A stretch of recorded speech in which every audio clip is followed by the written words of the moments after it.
I knew it!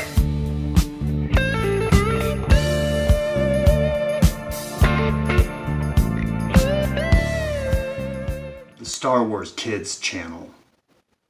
Some say it's a harmless, fun kids entertainment channel. I say it's an attempt to retcon classic Star Wars. Hear me out. Now let's take a look at the evidence.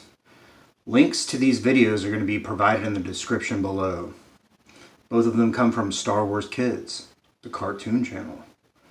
The first one is going to be Luke Skywalker, which is actually the first video that Star Wars Kids has posted that's been over 2 minutes long. This one's like 6 minutes long. Well, what's it have in it? Well, for the most part, the journey of the Jedi is a conglomeration of all the previous Luke Skywalker footage that we've seen. But right around 3:13, cue it up. Want to go fast? Like really fast? Starfighters are speedy spaceships and are the first line of attack in the galaxy's biggest space battles. The good guys, the Rebel Alliance, fly X-Wings, which they divide into groups called squadrons. The X-Wings of Red Squadron flew against the Death Star. All pilots have a call sign. Luke Skywalker was Red 5. The evil Empire has TIE fighters. They're painted black and are flown by pilots who trained at the Imperial Academies. Sometimes they're even led into battle by Darth Vader himself in his TIE Advanced Fighter. There are also TIE bombers and the super-fast TIE Interceptors, while the dastardly First Order would debut the powerful Special Forces TIE. They go up against heroic Resistance pilots flying next-gen X-Wings and thin, nimble. Did you catch that? They slipped in some First Order ships. Yeah. Let's move on to Han Solo.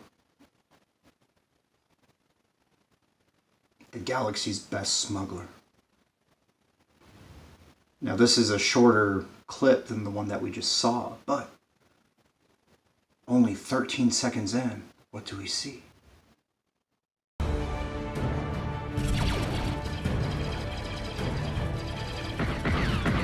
Never heard of the Millennium Falcon? It's a ship that made the Kessel run in less than 12 parsecs. Punch it!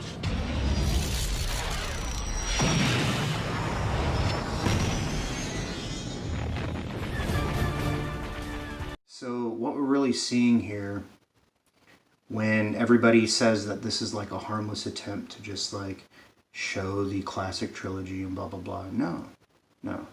Disney is going out of their way to use these as vehicles to introduce their continuity into the middle of what we all grew up knowing, and hoping that the kids who hadn't seen all that will be attracted to it, and because of their lack of knowledge, Lack of vision.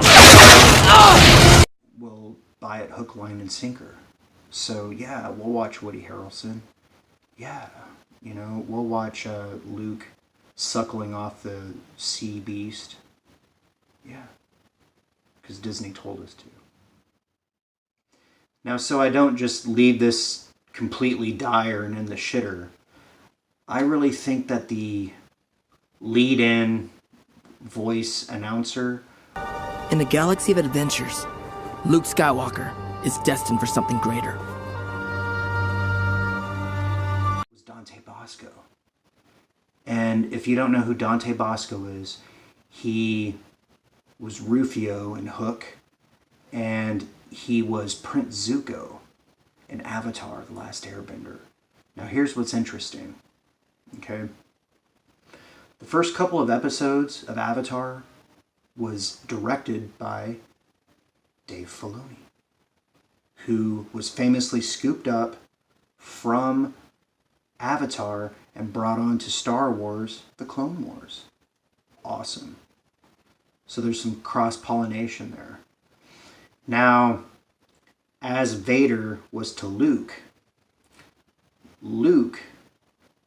Mark Hamill became a very famous voice actor probably most famously known for the Joker. But he was also Fire Lord Ozai,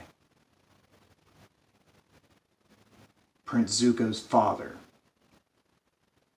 portrayed by Dante Bosco. So if Dante Bosco got the chance to return the favor and do some voice acting work on Star Wars, well, that's some fitting symmetry, I would say. Now, who knows? Maybe I'm wearing too much of a tinfoil hat. I just tend to see patterns in the universe, and I tend to not ignore them, because everyone who's taught me well has taught me that to ignore patterns in the universe is the wrong thing to do. But what do you guys think? Give a like, subscribe, ding the bell for notifications, drop a comment. Let me know what you want to see covered on future editions of Savage Spirituality. Share the video if it so moved you. And remember, we don't need no education. We don't need no thought control.